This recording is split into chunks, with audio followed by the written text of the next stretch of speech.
اللہ ان سے قریب ہونے کا نہ حکم دیتا صبح قیامت تک ہم کسی کا نام نہ لیتے، لیکن اللہ نے ان کی شانیں بیان کی ہیں، اللہ نے ان کا مقام بتایا ہے، اللہ نے ان سے قریب ہونے کی بات کی ہے۔ جب اللہ ان کی بات کر رہا ہے تو ہم بندے ہو کر ہماری کیا مجال ہے کہ ہم ان سے دور ہو جائیں۔ اس لیے میرے عزیز علامہ اقبال کہتے ہیں تمنا درد دل کی ہو تو کر خدمت فقیروں کی، نہیں ملتا یہ گوہر بادشاہوں کے خزینوں میں، نہیں ملتا یہ گوہر بادشاہوں کے خزینوں میں۔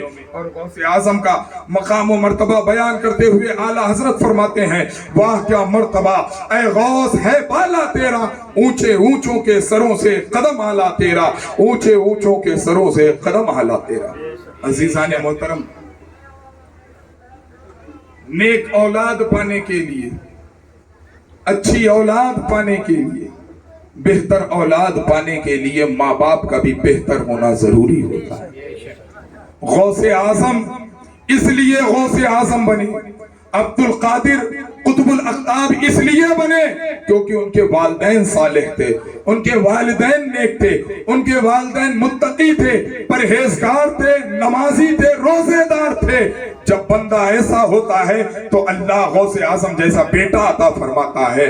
ہمارے منہ پہ گالی ہما وقت ہے، نماز ہم نہیں پڑھتے ہیں، روزہ ہم نہیں رکھتے ہیں اور دعا کرتے ہیں مولا غوث جیسا بیٹا عطا کر دے، یہ تو ممکن ہی نہیں ہے۔ نیک بیٹا پانا ہے تو پہلے ماں باپ کو بہتر بننا پڑے۔ عزیزان محترم، اپنے آپ کو بہتر کرو، اپنے آپ کو سدھارو، اپنے آپ کو اچھا کرو، اپنے گھر والوں کو اچھا کرو، گھر کا ماحول بہتر کرو۔ جب یہ چیزیں بہتر ہوں گی تو پھر اس کے ضمن میں جو اولاد ہوگی وہ نیک اور صالح اولاد ہوگی۔ ہم صرف غوث اعظم کو مانتے ہیں، یہ بزرگ کا بڑا اچھا جملہ ہے، ہم بزرگوں کو مانتے ہیں، صرف ایک چیز کی تبدیلی کی، لیکن بزرگوں کی نہیں مانتے ہیں۔ ہم غوث اعظم کو بھی مانتے ہیں، خواجہ اجمیری کو بھی مانتے ہیں، خواجہ قطب کو بھی مانتے ہیں۔ ارے اس دنیا میں جتنے اولیاء کرام ہیں، جنہیں ہم جانتے ہیں، جنہیں نہیں جانتے، ہم سب کو مانتے ہیں، لیکن کسی کی نہیں مانتے ہیں۔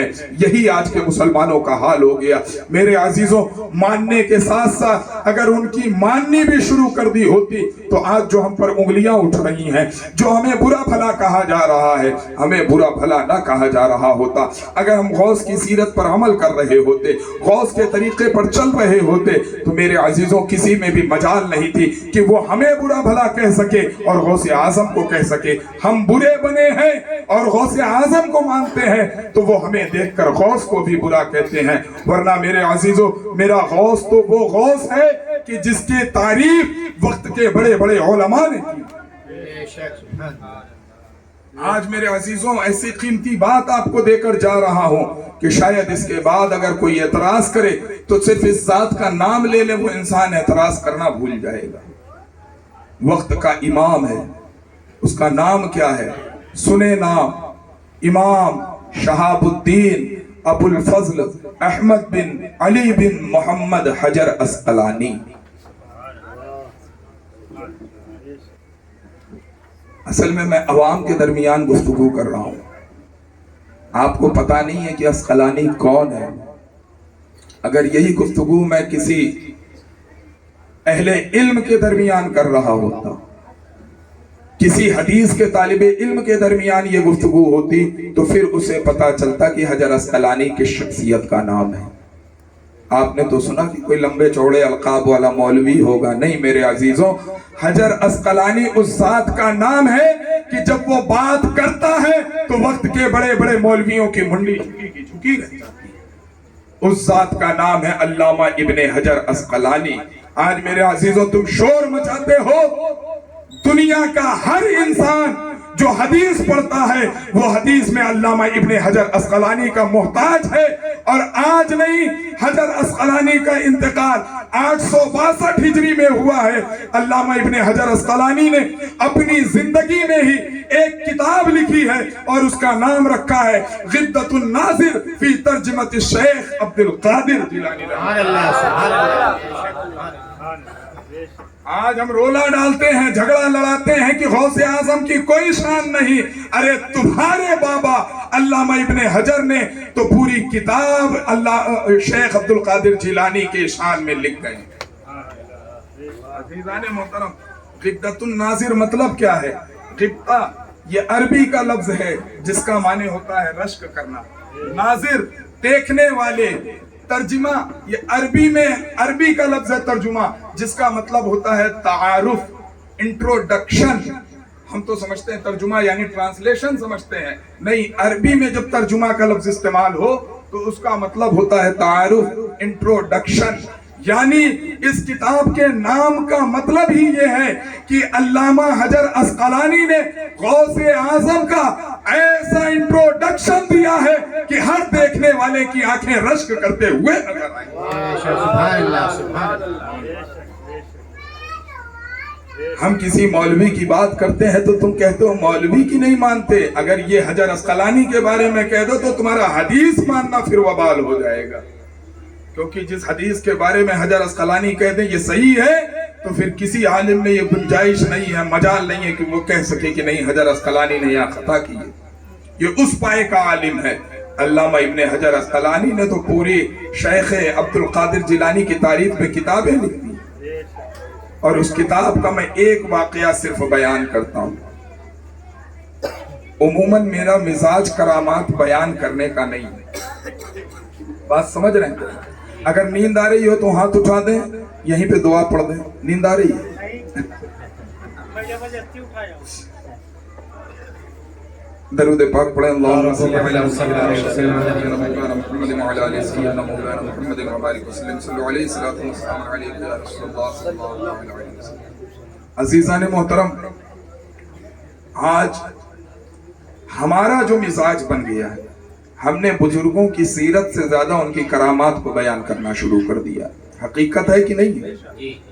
اگر سچ کہوں تو میری بات کی تائید کریے گا، جھوٹ بولوں تو اختلاف رائے کا حق آپ کو، لیکن ہم نے جو دیکھا ہے، ہم نے جو جانا ہے، آج ہمارا مزاج یہی بن گیا ہے، ہم جس بزرگ کی بھی زندگی اٹھاتے ہیں صرف کرامات بیان کرنا شروع کر دیتے ہیں کہ یہ ایسا کرتے تھے، یہ ویسا کرتے تھے، یہ یہاں اڑ کر جاتے تھے، یہ یہاں پانی میں چلتے تھے، انہوں نے اتنے لوگوں کو زندہ کر دیا۔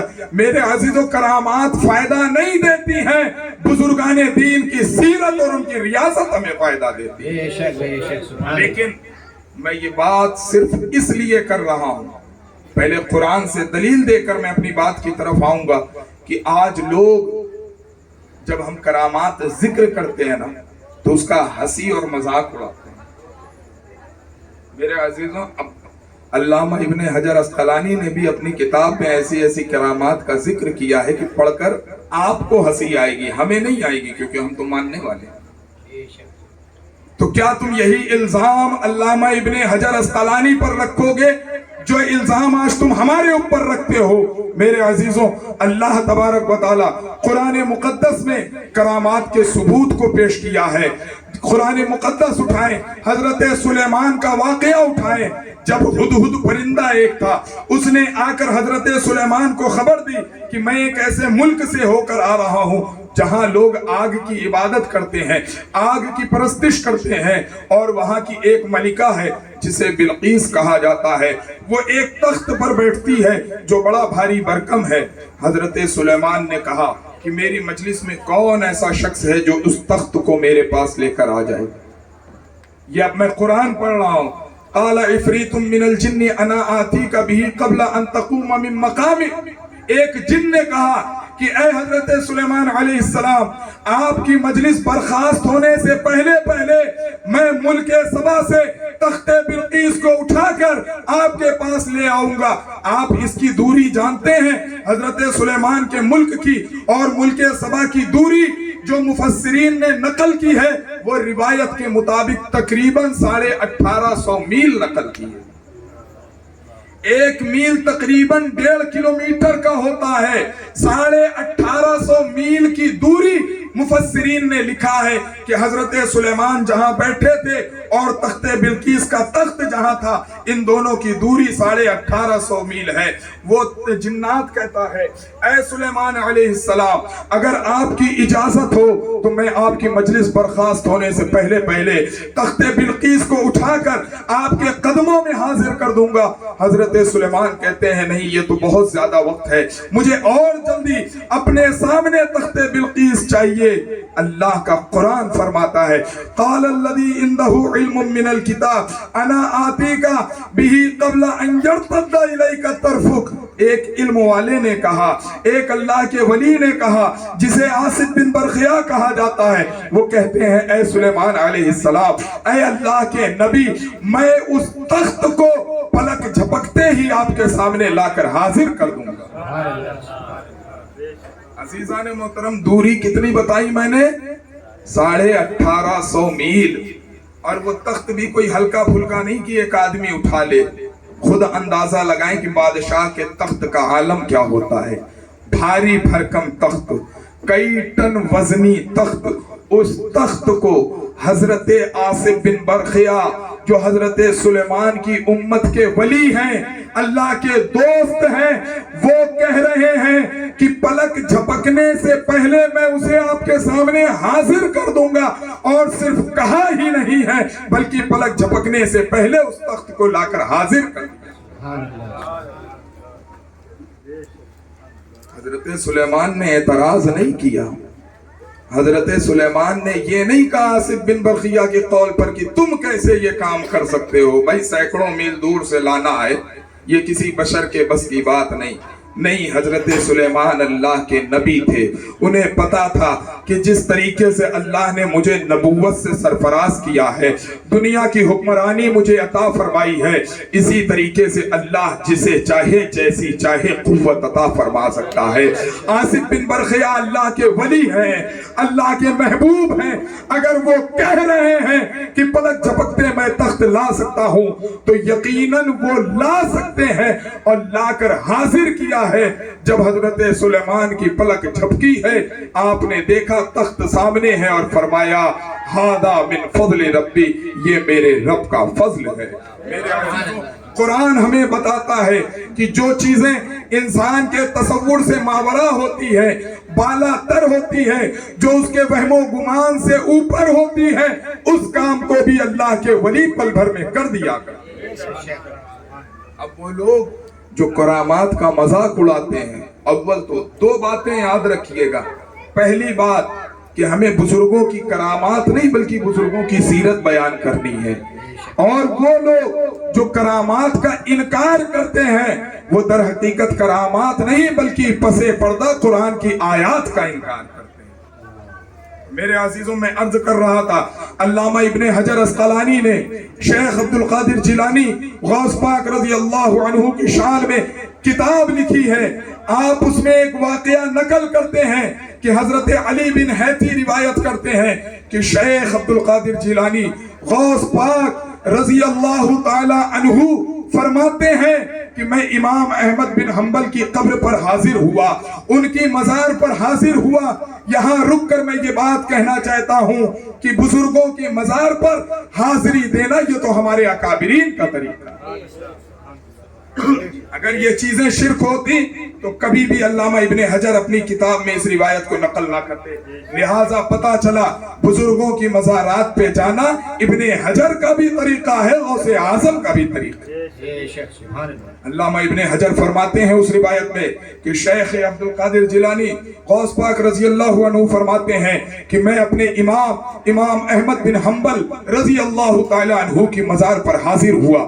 جب وہاں پر حاضر ہوا تو کیا معاملہ ہوا؟ فرماتے ہیں قبر پھٹتی ہے, امام احمد بن حنبل باہر آتے ہیں اور ان سے گلے ملتے ہیں. یہ روایت موجود ہے. میرے عزیزوں, تھوڑا سا چھوٹ گیا. غوث اعظم جب مزار پر حاضر ہوئے, سلام کرنے کے بعد کہا اے امام احمد بن حنبل, آپ کا غلام آپ سے مصافحہ کرنا چاہتا ہے. لہٰذا غوث اعظم نے پھر یہاں نظریہ دیا کہ اللہ کے جو محبوب ہوتے ہیں وہ قبروں میں مردہ نہیں ہوتے, زندہ ہوتے ہیں. آپ نے اپنی خواہش کا اظہار کیا, اے امام احمد بن حنبل, میں آپ سے مصافحہ کرنا چاہتا ہوں. روایت بتاتی ہے, علامہ ابن حجر اسقلانی نے نقل کیا ہے, قبر پھٹتی ہے, امام احمد بن حنبل باہر آتے ہیں اور کہتے ہیں عبد القادر تو مجھ سے مصافحہ کرنا چاہتا ہے, حالانکہ تیرا امام احمد بن حنبل تجھ سے گلے ملنے کا مشتاق. عزیزان محترم, امام احمد بن حنبل نے غوث اعظم کو گلے سے لگایا، اور صرف گلے سے ہی نہیں بلکہ روایت میں ہے کہ آپ قبر کی طرف جھکے، اس میں سے جبہ نکالا اور جبہ نکال کر غوث اعظم کو پہنایا ہے، اور پہنا کر فرمایا کہ اے غوث اعظم، میں بڑا پریشان تھا کہ امام اعظم ہم سے سبقت لے گئے، شافعی ہم سے سبقت لے گئے، امام مالک سبقت لے گئے، مولا میرا کیا بنے گا؟ میرے پروردگار نے کہا احمد بن حنبل گھبرانا نہیں، تیرا ایک ایسا غلام ہے جو تیری بارگاہ میں آئے گا، جو بھی شریعت کا محتاج ہوگا، طریقت کا محتاج ہوگا، اللہ اسے عبد القادر کے ذریعے سے سیرابی عطا فرمائے۔ اے عبد القادر جیلانی، مجھے ناز ہے کہ اللہ نے تجھ جیسے بندے کو میری غلامی میں لیا ہے۔ میرے عزیزوں، اس واقعے کو بتانے کا مقصد یہ ہے کہ وہ لوگ جو کتابوں کا، جو بزرگوں کی کرامت کا انکار کرتے ہیں، یہ کرامت کسی عام انسان نے نہیں بلکہ وقت کے محدث، ناقد، مفسر، مجتہد اس نے لکھا ہے، جسے دنیا علامہ ابن حجر عسقلانی کے نام سے جانتی ہے۔ اس لیے میرے عزیزوں، اپنے عقیدوں کو مضبوط کرو۔ میں نے کہا بزرگان دین سے قریب ہو، یقین خدا کی ذات پہ رکھو، جب یہ معاملہ ہوگا تو اللہ رب العزت آپ کی دنیا کو بھی سنوار دے گا، آپ کی آخرت کو بھی سنوار دے گا۔ شرط یہ ہے، بات یہ ہے کہ اس طریقے سے بزرگوں کو مانو جیسا اللہ نے ماننے کا حکم دیا ہے۔ میرے عزیزوں، آج ہم کرامات کے پیچھے پریشان ہیں۔ ہم کسی بزرگ کا تعارف کراتے ہیں تو اس کی کرامت سے تعارف کراتے ہیں، ارے آپ کو پتا ہے فلاں کو بچے نہیں ہو رہے تھے، فلاں بزرگ کے پاس گئی، اس کے بچے ہو گیا۔ میرے عزیزوں، اگر اس کے صدقے بچہ ہوا تو یہ تو کمال اس کا ہے نا، تم نے اس کی زندگی سے کیا سیکھا؟ اس لیے کرامات کو یقین مانو، کرامات کا یقین کرو، لیکن کرامات پر نظر نہ رکھو، نظر ان کی سیرت پر رکھو کہ ان کے معمولات کیا ہے، ان کی عبادات کیا ہے، ان کی ریاضات کیا ہے، ان کا چلنا پھرنا کیسا ہے، ان کا اٹھنا بیٹھنا کیسا ہے، ان کا خدا کے ساتھ تعلق کیسا ہے۔ جب یہ چیزیں ہمارے اندر آئیں گی تو ہم صحیح اعتبار سے اولیاء کرام کے ماننے والے کہلائیں گے۔ اس لیے کہ کرامت سے نجات نہیں ملتی ہے، نجات ملتی ہے ان کی عادت پر عمل کرنے سے ملتی ہے۔ میرے عزیزوں، رب کریم کی بارگاہ میں دعا ہے کہ مولا، کہنے سننے میں کچھ خطا ہوئی ہو، کچھ غلطی ہوئی ہو، کوئی لغزش ہوئی ہو، مولا اپنے حبیب کے طفیل غوث اعظم کے طفیل میری لغزش کو، میری خطاؤں کو معاف فرما، اور ہم سبوں کو اللہ کے رسول اور اللہ کے محبوب بندے اولیاء کرام سے سچی اور پکی محبت کرنے کی توفیق رفیق عطا فرمائے۔